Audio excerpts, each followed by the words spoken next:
world has changed. The boardroom, everything's different except due diligence.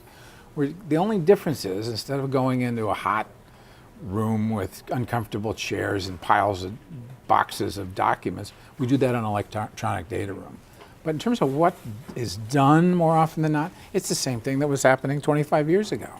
When due diligence was deemed to be a confirmatory activity, it was a presumption that everything was just fine. You need to go in and confirm that. Well, it's not just fine. Sophisticated buyers, big companies, private equity firms, and the rest of it, they put due diligence is now at the front of the train. It's not the caboose of the deal activity train anymore. That's where it's at. And it isn't this ritualistic idea of, here's my due diligence checklist, and it's got 62 pages of silly things about lists of legal things done by lawyers. Instead, what people do who are right thinking about this say, hey, that's not getting me anything useful. I've got to make sure that when I turn the valve, the water's going to run through the pipes and we're not going to have leaks springing all over the place.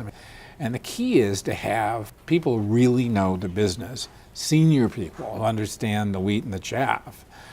That's what smart buyers do. And that's a real, especially in an auction environment where most businesses are sold on an auction, it's a winning strategy too, because it enables you to not fight over stuff you don't understand because you haven't done the work. So you have to protect yourself legally.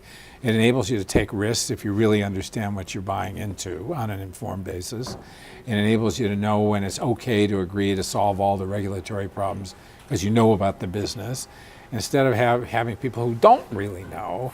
And so they have to protect themselves, and they have to put large stuff onto a deal that has a financial effect and may result in you losing the auction because you didn't do the work.